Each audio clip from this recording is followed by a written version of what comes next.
की कॉन्फ्रेंसेस हैं बहुत इंपॉर्टेंट होती हैं किसी भी शहर और किसी भी ब्रांच के लिए, क्योंकि इन सारी कॉन्फ्रेंसेस में हम लोग, आप सभी जानते हैं, जो मेडिकल एजुकेशन है, मेडिकल का ट्रीटमेंट है, ये एवर इवॉल्विंग ब्रांच है।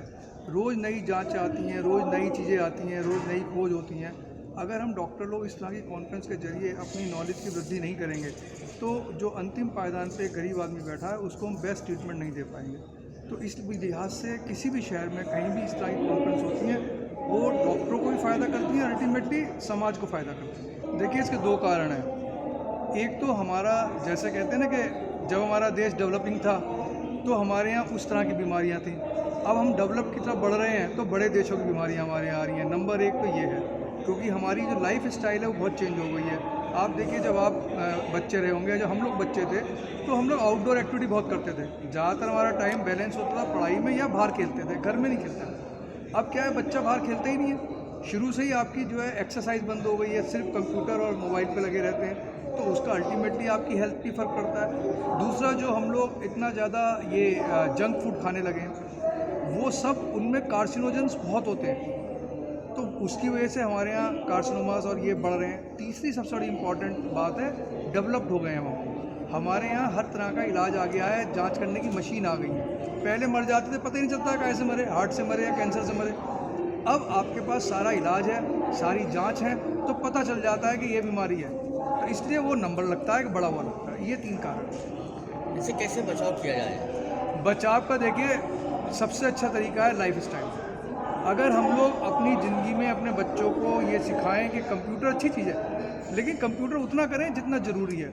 आउटडोर एक्टिविटी बहुत होनी चाहिए। बच्चे अगर बाहर नहीं खेलेंगे, जंक फूड को बिल्कुल अवॉइड करना चाहिए। थोड़ा बहुत ठीक है, बट सारा ही बर्गर ही खा रहे हैं, सिर्फ वो पिज़्ज़ा खा रहे हैं, या वो मिलते हैं, वो क्या है, मोमोज, वो खाते हैं, तो वो ये जंक फूड बहुत नुकसानदायक है। फिजिकल एक्टिविटी बहुत ज़रूरी है। मोटा अनाज कहाँ तक कारगर है इसमें? मोटा अनाज, देखिए, मिलेट्स जो हैं, ये तो हम लोग अब पूरे वर्ल्ड में नंबर 1 है और ये बड़ा कारगर है। देखिए, ये कॉम्बिनेशन है। ऐसा नहीं है कि मैं एक्सरसाइज ना करूं, जंक फूड खाता रहूं और मोटा अनाज खाऊं, तो मेरा ये मिक्सर है। अच्छा खाना खाएं, संतुलित आहार खाएं, एक्सरसाइज करें और अपना व्यवहार अच्छा रखें, अपनी नींद प्रॉपर रखें। अभी क्या है, रात के 2-2 बजे तक आप देखो बच्चे लगे रहते हैं मोबाइल पे। आप सो जाएंगे, बच्चे लगे हुए हैं, बच्चे उठ रहे हैं सुबह 9 बजे 10 बजे। ये जो हमने अपनी सर्काडियन रिदम, जो हमारी एक नॉर्मल रिदम है, बिगाड़ दी, ये भी अल्टीमेटली बीमारी को जन्म देती है। अभी ओरल इंसुलिन एक वर्किंग स्टेज पे है, नेजल भी आ रही है, स्प्रे आ रहे हैं और टैबलेट भी आ रही हैं, और अभी पूरी तरह से US FDA या इंडियन FDA अप्रूव नहीं है। होपफुली बहुत जल्दी आ जाएगी और लोगों को बहुत सुविधा हो जाएगी। IACM की, IMA की, तो IACM का प्रेसिडेंट रहा हूँ मैं, और नेशनल बॉडी API में मैं गवर्निंग बॉडी में मैं। डॉक्टर साहब, वर्तमान परिवेश में बीमारियां बढ़ रही हैं, जैसे कैंसर, हार्ट पेशेंट और जो है डायबिटीज, इसमें छोटे छोटे बच्चे भी अभी इसके शिकार बन रहे हैं, तो कैसे देखते हैं इन तरह की बीमारियों को?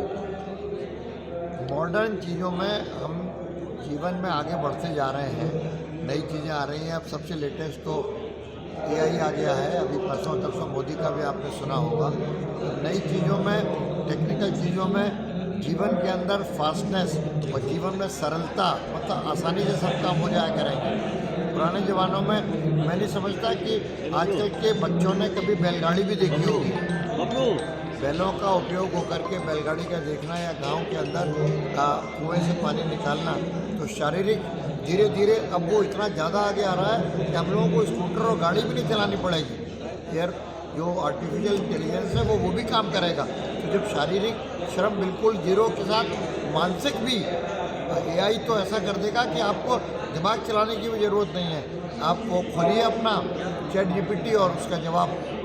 तो इनके साथ साथ एक तो ये, तो शारीरिक और मानसिक की परिश्रम की आवश्यकता नहीं पड़ती, और खाना हर तरीके का ज़्यादा खाना, और जो मॉडर्न फूड है, जो प्रिजर्व फूड है, मेरा मानना है कि प्रिजर्व फूड से जो उनके अंदर प्रिजर्वेशन होते हैं, उनसे निश्चित रूप से दिक्कत होती है। इसी तरीके से जो अभी ये उसका विषय है, मैं ज़्यादा जोर नहीं दूंगा, लेकिन सब्जियों में और उनमें जो खाद पड़ती हैं, आर्टिफिशियल खादें, डायबिटीज़ में तो मैं समझता हूँ थायराइड और डायबिटीज़ ज़्यादा होने से इन आर्टिफिशियल जो चीज़ें हैं खाद का और इसका रोल ज़रूर है।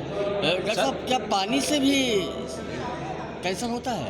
पानी से कैंसर, अगर पानी कहीं कहीं प्रदूषित पानी हो, जैसे आर्सेनिक होता है कई गांवों में, आगरा के अंदर भी, मैं आगरा से हूँ, आगरा के भी 1-2 गांवों के अंदर गांव में आर्सेनिक निकला, तो वो अगर आर्सेनिक शरीर के अंदर जाता है तो वो इसको पैदा करता है। लेकिन अब ये बहुत थोड़े से पॉकेट्स हैं, क्योंकि गवर्नमेंट इनका वो करती जा रही है, पता करती जा रही है।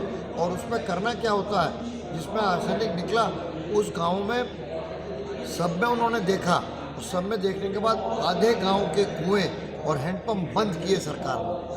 उनके होने की वजह से उनकी हड्डियों का कैंसर और पीठ का हड्डी टेढ़ी हो रही है। सर, IMA इलेक्शन को लेकर के कोई एजेंडा?